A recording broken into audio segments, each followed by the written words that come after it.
నవ్య news కి స్వాగతం. ముందుగా ముఖ్యాంశాలు.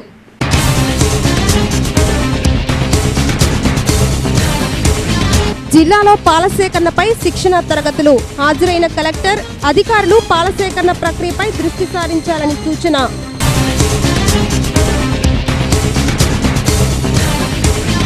చీరాల పట్టణంలో 23వ వార్డు నుండి 33వ వార్డు వరకు వైకాపా నాయకులు పాదయాత్ర. ప్రజలకు ప్రభుత్వ సంక్షేమ పథకాలపై అవగాహన కల్పిస్తూ సాగిన పాదయాత్ర. పెద్ద సంఖ్యలో హాజరైన వైకాపా శ్రేణులు.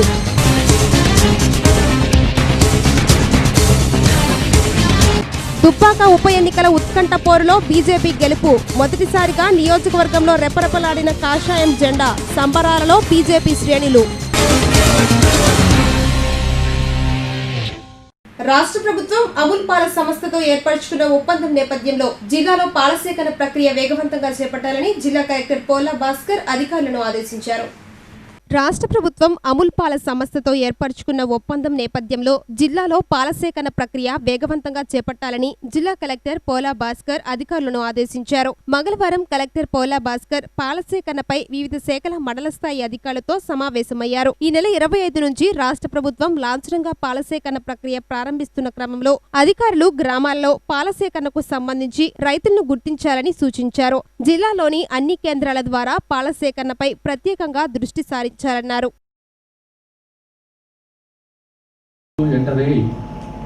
ఈ డైరీ సెక్టర్లో గుణాత్మకమైనటువంటి మార్పులు తీసుకురావాలన్న లక్ష్యంతో ఈ అమూల్ ప్రాజెక్ట్ని ఆంధ్రప్రదేశ్లో ఇంప్లిమెంట్ చేయడానికి శ్రీకారం చుట్టడం జరిగింది. అయితే 13 జిల్లాల్లో ఈ ప్రాజెక్టు ఇంప్లిమెంటేషన్ చేయడానికి ముందుగా 3 జిల్లాలను ఎంపిక చేసి పైలట్ చేయడానికి నిర్ణయించారు. ఆ 3 జిల్లాల్లో ప్రకాశం జిల్లా ఒకటి, మిగతా 2 చిత్తూరు అండ్ కడప ఉన్నాయి. ఇక్కడ 25 తారీఖున మన గౌరవ ముఖ్యమంత్రి గారు ఈ ప్రాజెక్టుని లాంఛనంగా ప్రారంభించడానికి ముహూర్తం కూడా ఫిక్స్ అయింది అనే విషయం మనందరం గుర్తించాలి. కాబట్టి 25వ తారీఖున ముఖ్యమంత్రి గారు ఈ ప్రాజెక్ట్ని లాంఛనంగా ప్రారంభించాలంటే దానికి అవసరమైనటువంటి స్టెప్స్ అన్నీ కూడా మనం లెక్కేసుకొని మరి ప్లాన్ చేసుకొని అవసరమైనటువంటి అరేంజ్మెంట్ అంతా కూడా సిద్ధం చేసుకోవాలి. ఇందాక సినారెడ్డి చెబుతూ ప్రపోజ్డ్ సొసైటీ అన్నారు, ఒక ప్రతిపాదిత సంఘం. అది ఏర్పాటయ్యి ఆ ప్రతిపాదిత సంఘంలో ఉన్నటువంటి ప్రతి ఒక్క ఉమెన్ మిల్క్ ప్రొడ్యూసర్ పాలు 20వ తారీఖు నుంచి పోయాలి. అది మన ముందున్నటువంటి లక్ష్యం. సో లక్ష్యం అనేది ఇక్కడ ఫిక్స్ అయిపోయింది, మనకేం ఛాయిస్ లేదు. ఇక్కడికి ఇచ్చేసినట్టు మీరు అందరూ కూడా ఈ 6 రోజులు అన్ని పనులు పక్కన పెట్టి ఈ పనే చేయండి. అన్ని పనులకి మేమే కదా చూసేది. సో నేనే చెప్పేటప్పుడు there is no choice for you. మీ డిపార్ట్మెంట్ నుంచి ఏదైనా ప్రెజర్ వచ్చినా సరే అది నా మీద చెప్పండి, నాకు వదిలేయండి, నేను చూసుకుంటా. సో అది మీకు నేను ఫస్ట్, ఎందుకంటే ఈ ప్రాజెక్ట్ని మనం గాలిలో పెట్టాలి అంటే. రాష్ట్ర ముఖ్యమంత్రి జగన్మోహన్ రెడ్డి రాష్ట్ర వ్యాప్తంగా పాదయాత్ర చేసి 3 ఏళ్లు పూర్తి అయిన సందర్భంగా చీరాలలో వైకాపా నాయకులు పాదయాత్ర చేపట్టారు. ముఖ్యమంత్రి జగన్మోహన్ రెడ్డి రాష్ట్ర వ్యాప్తంగా పాదయాత్ర చేసి 3 ఏళ్లు పూర్తి అయిన సందర్భంగా చీరాలలో వైకాపా నాయకుల పాదయాత్ర చేపట్టారు. మాజీ ఎమ్మెల్యే, నియోజకవర్గ బాధ్యులు ఆమంచి కృష్ణమోహన్ ఆధ్వర్యంలో 5వ రోజు మంగళవారం చీరాల పట్టణంలోని 23వ వార్డు నుండి 33వ వార్డు ఐక్యానగర్, విద్యానగర్ కాలనీ వరకు పాదయాత్ర చేశారు.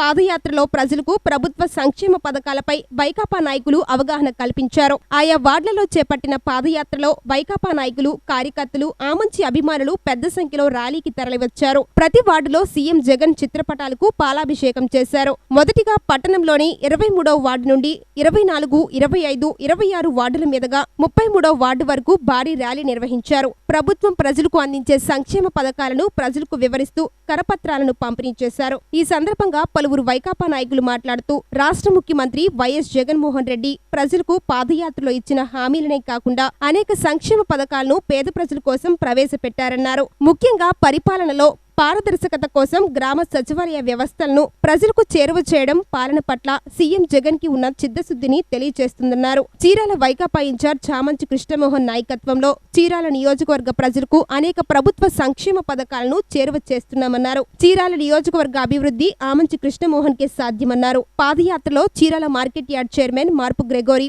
Market yard directors Kanaparthi Bajjibabu, మాజీ కౌన్సిలర్లు గుద్దంటి సత్యనారాయణ, శీలం శ్యాంబాబు, కనకయ్య, న్యాయవాది Karneti Ravi, Tulasi, Kavuri Sivareddy, Panchumarthi Sai, Deta Diwakar, Meruga Issaku, Dasari Srikanth, Tumma Srinu, Tandava Krishna, Papisetty Suresh, Kotidasu, Gajula Srihari, Chukka Bujji, dyeing Babu, Thanga Sridhar, Kondru Kiran, Battiprolu Shankar, Venkatareddy, Jaggarao, Bencheti Hari, Dokka Suresh, Yatham Meribabu, Madhavarao, Kumbha Elisha, Satyanandam, Anil, Thomas, తెల్లా Koteswararao, Vasant, David Kumar, Veerasekhar, Mohan Rao, Venkataswamy, Chebrolu Kishore, Neelambaram, Immanuel, Apparao, Lanka Mallesh, Vikas Ramana, Utukuri Badri, Konjeti Suresh, Sheikh Nazir, విస్సా Raghu, విస్సా Prasad, Kavuri Sivareddy, భారీ సంఖ్యలో మహిళలు, వైఎస్ఆర్సీపీ కార్యకర్తలు పాల్గొన్నారు.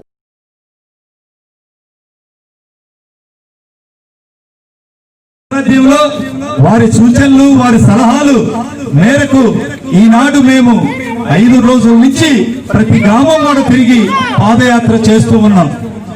మరి చీరాల ప్రాంతం అభివృద్ధి చెందిందంటే ఈ 10 సంవత్సరాల్లో, గడిచిన 10 సంవత్సరాల్లో అభివృద్ధి ఆమంచే చేశాడని ఈ సభాముఖంగా చెప్తాను. అంతకుముందు అభివృద్ధి జరిగిందో లేదో ప్రజలకే తెలుసు. లేదా అంతకుముందు పరిపాలనలో ఎలాంటి అభివృద్ధి జరిగిందో మా ప్రభుత్వంలో ఆమంచి కృష్ణమోహన్ గారి సారథ్యంలో 10 సంవత్సరాల్లో పార్టీలకు సంబంధం లేకుండా ఒక ఇండిపెండెంట్ గా గెలిచి ప్రజల కోసం అహర్నిశలు కష్టపడి వారి కోసమే అనేక అభివృద్ధిని చేసిన ఘనత కూడా ఆమంచి కృష్ణమోహన్ గారిది. ఈ ప్రాంతంలో ఈ రోడ్లు ఈ విధంగా వచ్చినాయి అంటే ఆమంచి కృష్ణమోహన్ గారి ఆలోచనలోనే ఇది ఒక భాగమని తెలియజేస్తున్నాను. ఈ విధంగా ఆమంచి కృష్ణమోహన్ గారు చీరాల ప్రజలకు ఇన్ఛార్జ్ అయినటువంటి శ్రీ ఆమంచి కృష్ణమోహన్ గారి నేతృత్వంలో చాలా అభివృద్ధి కార్యక్రమాలు చేయడం జరిగింది, జరుగుతూనే ఉన్నాయి. అయితే ఈ కార్యక్రమాలన్నిటినీ కూడా ఆయన పర్యవేక్షిస్తూ ఆ పర్యవేక్షణకు ఒకరు కావాలి. ఆ ఒకరు ఎన్నుకున్న వ్యక్తే మన మార్పు గ్రెగరీ గారు. ఆయన ఎన్నుకొని చాలా చక్కగా ఈ కార్యక్రమాలన్నింటినీ కూడా ఒక రూపకల్పన చేసి మా కృష్ణమోహన్ అన్నయ్య ఒక్కసారి మనందరం కలతాళతో అభినందనలు తెలియజేద్దాం. జగనన్న పాదయాత్ర మొదలుపెట్టి 3 సంవత్సరాలు పూర్తయిన సందర్భంగా నాడు నేడు అనే కార్యక్రమాన్ని రూపొందించి పార్టీ ఆఫీసు వారి ఆదేశాల మేరకు చీరాల నియోజకవర్గంలో ఆమంచి కృష్ణమోహన్ గారి ఆదేశాల మేరకు గ్రెగోరీ గారి సారథ్యంలో ఈనాడు ఈ కార్యక్రమం నిర్వహించడం జరుగుతుంది. 23వ వార్డు నుంచి 33 వార్డుల వరకు మరియు 1వ వార్డు విజయనగర్ కాలనీ కూడా ఈ కార్యక్రమం నిర్వహించడం జరిగింది. అయితే ఏ ఒక్క ముఖ్యమంత్రి కూడా చేయని విధంగా ఈనాడు జగన్మోహన్ రెడ్డి గారు రాష్ట్ర వ్యాప్తంగా సంక్షేమ కార్యక్రమాలు అమలు చేస్తున్నటువంటి ఏకైక వ్యక్తి వైఎస్ జగన్మోహన్ రెడ్డి గారు.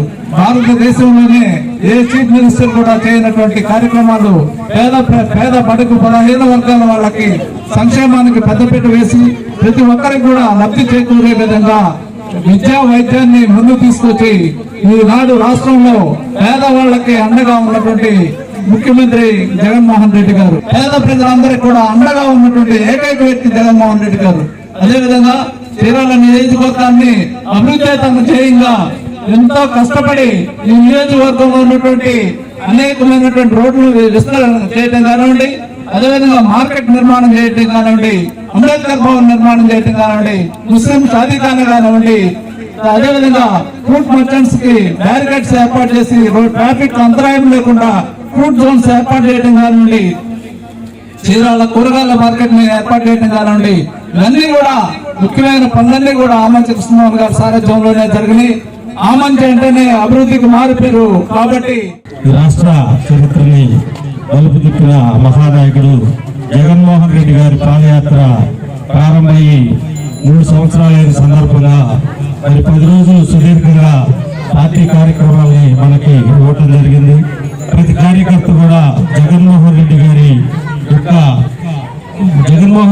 ప్రభుత్వంలో ప్రతి కుటుంబం కూడా ఎన్నో ప్రయోజనాలు పొంది మరి బీసీలు కానీ, ఎస్సీలు కానీ, ఎస్టీలు కానీ, అగ్రవర్ణాలతో సహా అందరూ కూడా జగన్మోహన్ రెడ్డి గారి ప్రభుత్వంలో లబ్ధి పొంది ఉన్నారు. అశేష జనాభాకి మధ్య అత్యంత వైభవయుక్తంగా పాదయాత్ర నిర్వహించారు. మరి చివరి రోజు వాళ్ళ ముగింపు రోజు కూడా అలాగనే భారీ ఎత్తున కార్యక్రమం చేయాలనే భావన కూడా ఉన్నది. కాబట్టి ఆ కార్యక్రమానికి కూడా అందరూ హాజరు కావాలని కోరుకుంటూ, మన ప్రజాక్షేత్రంలో ఆమంచి కృష్ణమార్గన్ గారిని కొంత దుర్మార్గులు వాళ్ళ యొక్క డబ్బు ప్రలోభాలు మరి పోలీసుల్ని అడ్డం పెట్టుకుని గెలిచారే తప్ప ఏ రోజు కూడా వాళ్ళది నిజమైన గెలుపు కాదు.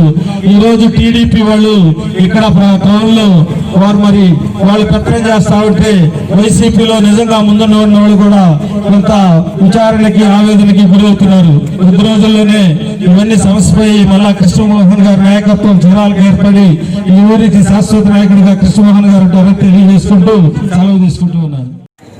ప్రజలకు ఏమేమి అందినాయని తెలుసుకోండి మరి వారి ఆదేశాల మేరకు, కృష్ణమోహన్ గారు ఆదేశాల మేరకు మేము చీరాల నియోజకవర్గంలో గత 5 రోజుల నుంచి మేము ప్రతి వార్డు, ప్రతి పంచాయతీ తిరుగుతూ ఈ జగన్మోహన్ రెడ్డి గారు చేసిన పథకాలని, ఆయన ఇచ్చిన చేదోడు వాదోడిని మేము చెప్పుకుంటూ ఎవరికి అందిని ఎవరికి అందలేదని తెలుసుకుంటూ మరి ఈ రోజు 23వ వార్డు నుంచి మరి విజయనగరం కాలనీ దగ్గర వరకు మరి గగోరి గారు, అదేవిధంగా బుజ్జి గారు, ఇంకా అనేకమైన వైఎస్ఆర్ పార్టీ నాయకులు అందరం కలిసి మరి మేము ఈరోజు ఇక్కడికి పర్యటనగా వచ్చి ఉన్నాం. మరి ముఖ్యంగా మన ప్రజలు, ఈ నియోజకవర్గ ప్రజలు గమనించాల్సింది ఏంటంటే 23వ వార్డు నుంచి మరి విజయనగరం కాలనీ వరకు ప్రతి వార్డుకి కృష్ణమోహన్ గారు ఏమేమి పనులు చేశారో ప్రతి ఒక్క వార్డుకి ఒక చరిత్ర ఉంది. స్కూల్స్ చూసుకుంటే ఒకప్పుడు మరి గవర్నమెంట్ స్కూల్స్ పాడుపడిపోయి పేద ప్రజలందరూ మరి ప్రైవేట్ స్కూల్స్ డబ్బులు ఖర్చు చేయడం జరుగుతుంది. మరి జగన్మోహన్ రెడ్డి గారు అలా కాదు, పేద ప్రజలు డబ్బులు ఖర్చు పెట్టకూడదు, గవర్నమెంట్ స్కూల్స్ ని డెవలప్ చేసి ఈ స్కూల్ ని మరి దానికి ధీట్ గా మరి తీర్చిదిద్దడం జరిగింది. అదే కాదు, మరి ఒకప్పుడు ఎంఆర్ఓ ఆఫీస్ మనం డెత్ సర్టిఫికేట్ కానీ, బర్త్ సర్టిఫికేట్ కానీ, అదే విధంగా రేషన్ కార్డు కానీ మరి ఎంఆర్ఓ ఆఫీస్, మున్సిపల్ ఆఫీస్ తిరగాల్సి వస్తుంది. మరి ఈ రోజు సచివాలయం పెట్టి ప్రతి పంచాయతీలో కానీ, మున్సిపాలిటీలో కానీ 50 ఇళ్ళు ఒక్కొక్క వాలంటీర్ని పెట్టి మరి ఈ పథకాన్ని మరి జనాల దగ్గరికి, పేద ప్రజల దగ్గరికి మరి తీసుకెళ్ళడం జరుగుతుంది. మరి మనమందరం కూడా జగన్మోహన్ రెడ్డి గారు ఏ విధంగా పరిపాలన చేస్తున్నారో నేడు అనేది మనందరం కూడా ఆలోచించాలా, జ్ఞాపకం చేసుకోవాలా. మరి జగన్మోహన్ రెడ్డి గారు ఈ యొక్క కోవిడ్ టైంలో కూడా ప్రతి ఒక్క మహిళకి, ప్రతి ఒక్క ఎస్సీ, ఎస్టీ, బీసీ మైనారిటీలకు అందరూ కూడా ఎన్నో పథకాలు మరి పెట్టడం జరిగింది. కాబట్టి ఈ యొక్క అవకాశం ఇచ్చినటువంటి పెద్దలందరూ కూడా నేను ధన్యవాదాలు తెలియజేస్తూ, రాష్ట్ర వ్యాప్తంగా ఉత్కంఠ రేకెత్తించిన దుబ్బాక ఉప ఎన్నికల్లో సంచలన విజయం నమోదైంది. నువ్వా నేనా అన్న రీతిలో సాగిన పోరులో అనూహ్య రీతిలో బీజేపీ అభ్యర్థి రఘునందన్ రావు విజయం సాధించారు. రాష్ట్ర వ్యాప్తంగా ఉత్కంఠ రేకెత్తించిన దుబ్బాక ఉప ఎన్నికల్లో సంచలన విజయం నమోదైంది. నువ్వా నేనా అన్న రీతిలో సాగిన పోరులో అనూహ్య రీతిలో బీజేపీ అభ్యర్థి రఘునందన్ రావు విజయం సాధించారు. నరాలు తెగే ఉత్కంఠ నడమ సాగిన పోరులో చివరి 4 రౌండ్లలో బీజేపీ ఆధిక్యం కనబర్చి టీఆర్ఎస్ కంచుకోటలో తొలిసారి కాషాయ జెండా ఎగురవేసింది. 1079 ఓట్ల మెజారిటీతో సమీప టీఆర్ఎస్ అభ్యర్థి సోలిపేట సుజాతపై రఘునందన్ విజయం సాధించారు. T20 మ్యాచ్లా సాగిన పోరులో మొదటి 10 రౌండ్స్ లో బీజేపీ పూర్తి స్థాయిలో ఆధిక్యం కనపరచుగా అనూహ్యంగా పుంజుకున్న టీఆర్ఎస్ 11 నుంచి 20 రౌండ్ల వరకు ఆధిక్యంలోకి దూసుకువచ్చి బీజేపీకి సవాలు విసిరింది.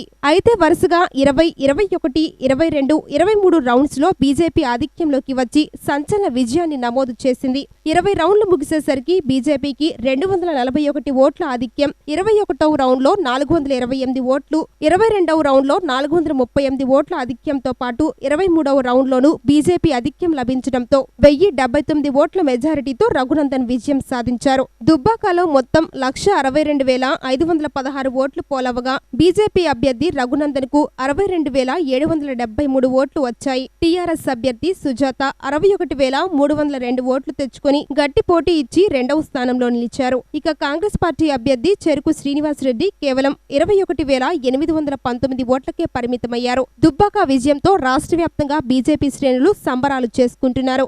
ఆ పార్టీ రాష్ట్ర కార్యాలయం వద్ద బండి సంజయ్ కార్యకర్తలతో సంబరాలు జరుపుకున్నారు. బీజేపీ విజయంపై హర్షం వ్యక్తం చేశారు.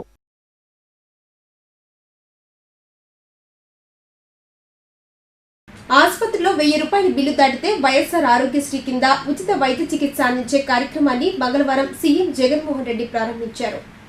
నేటి నుంచి ఏపీలో అన్ని జిల్లాల్లో ఆరోగ్యశ్రీ, క్యాన్సర్ సహా 2434 వైద్య ప్రక్రియలకు ఉచిత చికిత్స.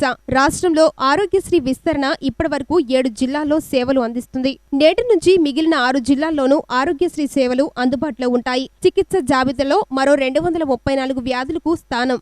ఏపీలో వైఎస్ఆర్ ఆరోగ్యశ్రీ పథకాన్ని రాష్ట్ర ప్రభుత్వం అన్ని జిల్లాలకు వర్తింపజేస్తుంది. నేటి నుంచి రాష్ట్రంలోని మొత్తం 13 జిల్లాల్లో ఆరోగ్యశ్రీ అమల్లోకి వస్తుందని సీఎం జగన్ తెలిపారు. ఇవాళ తాడేపల్లి క్యాంపు కార్యాలయంలో జరిగిన ఓ కార్యక్రమంలో ఆరోగ్యశ్రీ చికిత్సల విస్తరణను ఆయన ప్రారంభించారు. ఇకపై క్యాన్సర్ సహా 2434 వైద్య ప్రక్రియలకు సంబంధించి ఉచితంగా చికిత్సలు అందుబాటులోకి రానున్నాయి. ఇప్పటి వరకు 7 జిల్లాల్లోనే అమలైన ఆరోగ్యశ్రీ సేవలు నేటి నుంచి మిగిలిన 6 జిల్లాల్లోనూ షురు అయ్యాయి. ఇప్పటి వరకు ఉన్న ఆరోగ్యశ్రీ చికిత్సల జాబితాకు అదనంగా మరో 234 వ్యాధులను కూడా ప్రభుత్వం చేర్చింది. ఆసుపత్రిలో 1000 రూపాయలు బిల్లు దాటితే ఆరోగ్యశ్రీని వర్తింపచేస్తారు. బిల్లు 1000 రూపాయలు దాటితే మిగతా బిల్లును ప్రభుత్వమే చెల్లిస్తుంది.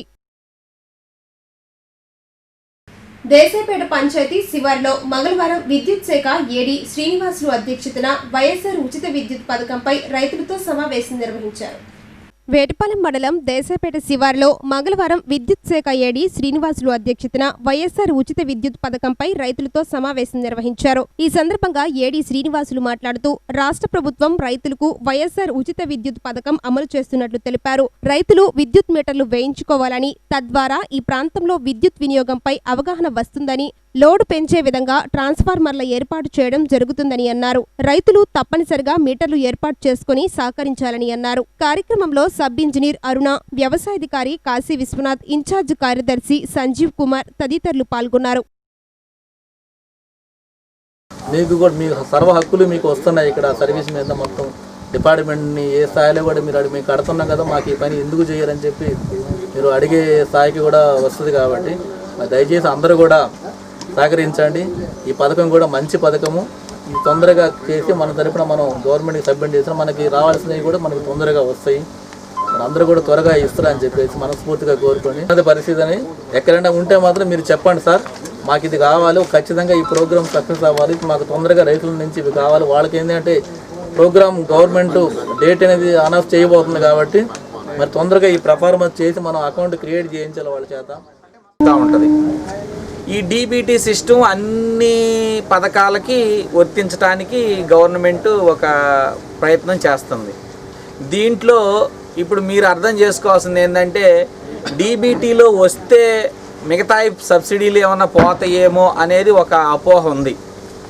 ఈ అగ్రికల్చర్ బోర్ కనెక్షన్ వరకు గవర్నమెంట్ ఉచితంగా ఫ్రీ కరెంట్ ఇవ్వటం అనేది జరుగుతూ ఉంది. 24 గంటలు మీకు ఇవ్వటం అనేది జరుగుతుంది. అది మీకు కంటిన్యూగా ఆ ఫ్రీ కరెంట్ అనేది ఇస్తుంది గవర్నమెంట్. కానీ ఈ డీబీటీ సిస్టంలోకి వచ్చేసరికి ఏమవుతుందంటే ఇప్పటివరకు మీకున్న కనెక్షను రియల్గా అది నడుస్తుందా నడవట్లేదా అనేది ఎవరికి తెలియదు. మీకు కనెక్షన్ ఉంది, దానికి సంబంధించినటువంటి ఒక నామినల్ అమౌంట్ కూడా అది వస్తూ ఉంది, మీరు కట్టట్లేదు. మీరు ఎంత పవర్ వాడుకున్నారు అనేది కూడా మీకు తెలియట్లేదు. కొన్ని సమయాల్లో బాగా ఫ్లక్చువేషన్స్ వచ్చినప్పుడు పవర్ కట్ అయ్యి ట్రాన్స్ఫారాలు ఫెయిల్ అయినప్పుడు పవర్ రాదు. అప్పుడు మళ్ళీ మీరు కన్సర్న్ ఏఈకి ఫోన్ చేశారు, పవర్ రాలేదంటే సమ్ ప్రాబ్లం వచ్చిందని అంటారు. ప్రాబ్లం ఎక్కడ వచ్చిందంటే మీకు ఇచ్చేటటువంటి పవరు ఎంత కరెంట్ ఇచ్చారో అంతకంటే ఎక్కువ వాడినప్పుడు లోడ్ ఎక్కువయ్యి లోడ్ అనేది డౌన్ అయిపోయి పవర్ కట్ అనేది జరుగుతూ ఉంది. చరిత్రలో ఈరోజు ముఖ్యమైన ఘట్టాలను ఒకసారి పరిశీలిద్దాం.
వార్తల్లోని ఈరోజు జాతీయ అంతర్జాతీయ రాష్ట్ర ముఖ్యమైన అంశాలను ఒకసారి చూద్దాం.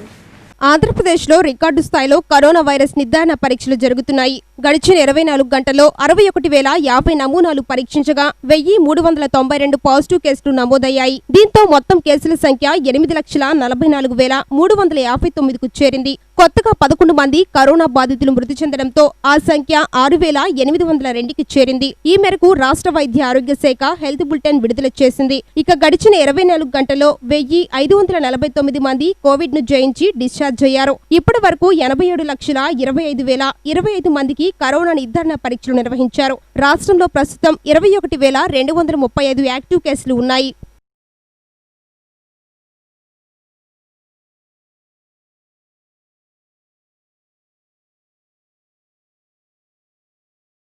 దేశంలో కరోనా వైరస్ విజృంభణ కొనసాగుతుంది. గడిచిన 24 గంటల్లో 45,903 కోవిడ్ పాజిటివ్ కేసులు నమోదయ్యాయి. దాంతో పాజిటివ్ కేసుల సంఖ్య 85,53,657కి చేరింది. ఇక గడిచిన 24 గంటల్లో దేశంలో కరోనా వల్ల మొత్తం 490 మంది మృతి చెందగా మొత్తం మరణాల సంఖ్య 126,611కు చేరింది. ఈ మేరకు కేంద్ర ఆరోగ్య మంత్రిత్వ శాఖ హెల్త్ బులెటిన్ విడుదల చేసింది. గడిచిన 24 గంటలలో దేశవ్యాప్తంగా డిశ్చార్జ్ అయిన వారి సంఖ్య 48,405గా ఉండగా ఇప్పటి వరకు కోవిడ్ కి చికిత్స పొంది డిశ్చార్జ్ అయిన వారి సంఖ్య 79,17,373గా ఉంది. ప్రస్తుతం దేశవ్యాప్తంగా యాక్టివ్ కేసులు 5,09,673 ఉన్నాయి. ఇక దేశంలో కరోనా రోగుల రికవరీ రేటు 92.56% ఉంది. దేశంలో నమోదైన మొత్తం కేసులలో యాక్టివ్ కేసుల శాతం 5.96% ఉండగా మొత్తం నమోదైన కేసులలో మరణాల రేటు 1.48% తగ్గింది.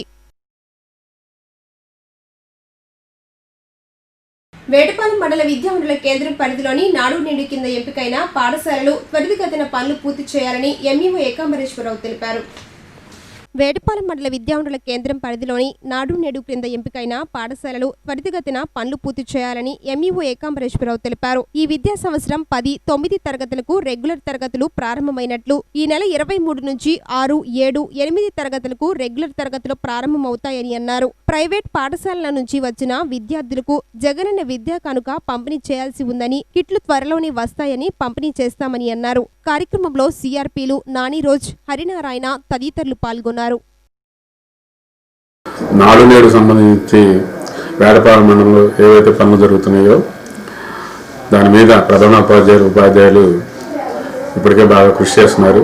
ఇంకా దృష్టి పెట్టి సాధ్యమైనంత త్వరగా రేపు 23వ తారీఖు నుంచి 6, 7, 8 తరగతులు తెరవబోతున్నారు కనుక ఈలోపే పూర్తయ్యే విధంగా ప్రతి ఒక్కరూ చర్యలు తీసుకోవాల్సిందిగా కోరుతున్నాను. సెంట్రల్ ప్రొక్యూర్మెంట్ మెటీరియల్ సంబంధించి సంబంధిత సప్లైస్తో ఫోన్ ద్వారా కాంటాక్ట్ అయ్యి మెటీరియల్ తెప్పించుకునే విధంగా చర్యలు తీసుకోవాల్సిందని చెప్పేసి కోరుతున్నాను. నేను కూడా వాళ్ళతో ఫోన్ ద్వారా కాంటాక్ట్ అవ్వడం జరుగుతుంది.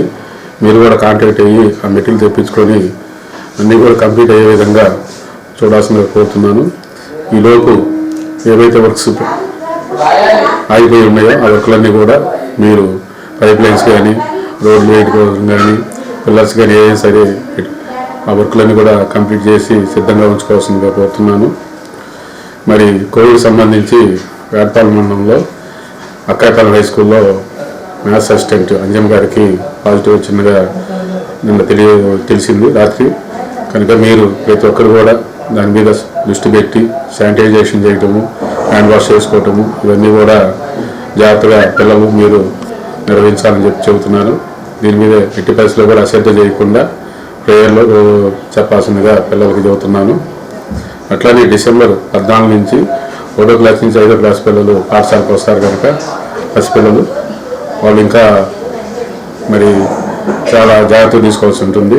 అందువలన అన్ని పాఠశాలలు కూడా గదులన్నీ కూడా ఓపెన్ చేసి గదులన్నీ శుభ్రం చేసి శానిటైజేషన్ చేయాలని చెప్పేసి బ్లీచింగ్తో అయినా సరే శుభ్రం చేయాలని చెప్పేసి కోరుకుంటున్నాను. క్యాంపస్ కానీ గదులు కానీ అట్లానే వంటగదులు కానీ ఏదైనా సరే మీరు మొత్తం బూజు గీజు అంతా నిలిపేసి సిద్ధం చేసి ఉంచుకోవాల్సిందిగా కోరుతున్నాను. నేటి వాతావరణ సమాచారాన్ని ఒకసారి చూద్దాం. రాష్ట్రంలో అనేక ప్రాంతాల్లో చలి ఊపందుకుంటుంది. పలు చోట్ల రాత్రి ఉష్ణోగ్రతలు సాధారణం కంటే 2 నుంచి 5 డిగ్రీలు తక్కువగా నమోదవుతున్నాయి. విశాఖ ఏజెన్సీలో సాయంత్రం 5 గంటల నుంచే చలిగాలులు వీస్తున్నాయి. ఉదయం 8 గంటల వరకు చలిగాలుల తీవ్రత ఉంటుంది. అతిశీతల ప్రాంతంగా గుర్తింపు పొందిన లంబసింగిలోనూ కనిష్ట ఉష్ణోగ్రతలు నమోదవుతున్నాయి. ఘాట్ ప్రాంతాల్లో పొగమంచు దట్టంగా కురుస్తుండటంతో వాహన చోదకులు లైట్లు వేసుకుని ప్రయాణిస్తున్నారు. గడిచిన 24 గంటల్లో కృష్ణా జిల్లా నందిగామలో సాధారణ కనిష్ట ఉష్ణోగ్రత 21.4 కాగా 16.2 శ్రీకాకుళం జిల్లా కళింగపట్నంలో 21.8కి 16.6 డిగ్రీలు రికార్డయ్యాయి. విశాఖపట్నంలో 4, కాకినాడలో 3.3, తునిలో 3.1, విజయవాడలో 2.7, నరసాపురం, బాపట్ల, కడపలో 2, మచిలీపట్నం, కర్నూలులో 1.5 డిగ్రీల చొప్పున ఉష్ణోగ్రతలు తక్కువగా నమోదయ్యాయి. మరోవైపు పగటి ఉష్ణోగ్రతలు సాధారణానికి మించి 1-2 డిగ్రీలు అధికంగా రికార్డు కావడం గమనార్హం. నవ్య న్యూస్ మన చేతిలో మన ఆరోగ్యం కార్యక్రమంలో భాగంగా నేడు అందిస్తున్న ఆరోగ్య చిట్కాలను ఒకసారి చూద్దాం. అందంలో జుట్టుది అగ్రస్థానం.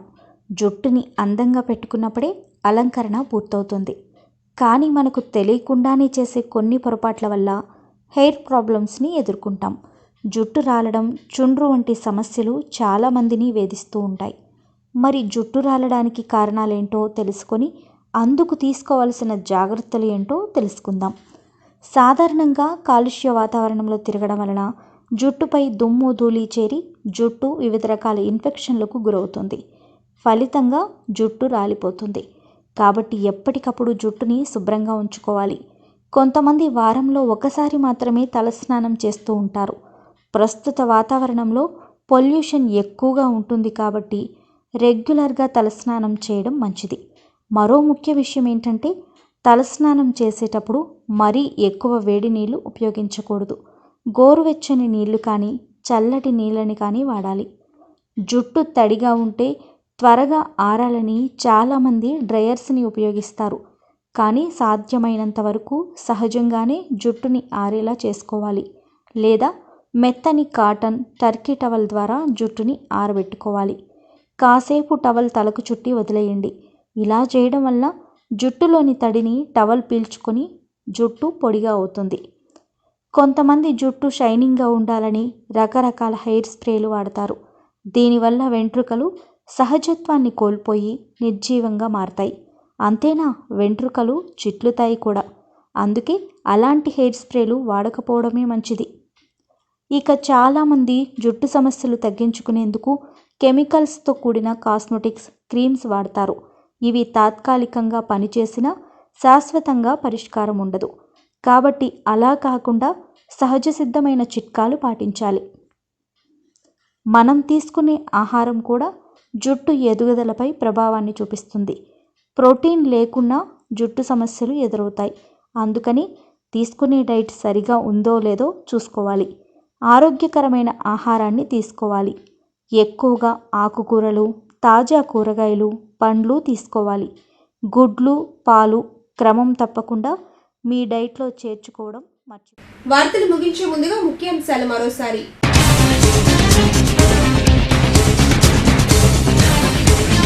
జిల్లాలో పాల సేకరణపై శిక్షణ తరగతులు. హాజరైన కలెక్టర్, అధికారులు పాల సేకరణ ప్రక్రియపై దృష్టి సారించాలని సూచన.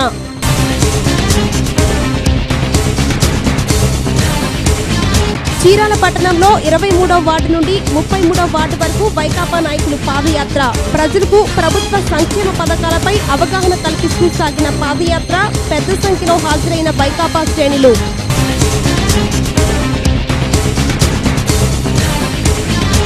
దుబ్బాక ఉప ఎన్నికల ఉత్కంఠ పోరులో బీజేపీ గెలుపు. మొదటిసారిగా నియోజకవర్గంలో రెపరెపలాడిన కాషాయం జెండా. సంబరాలలో బీజేపీ శ్రేణులు. నవ్య న్యూస్ ఇంతటితో సమాప్తం. నమస్కారం.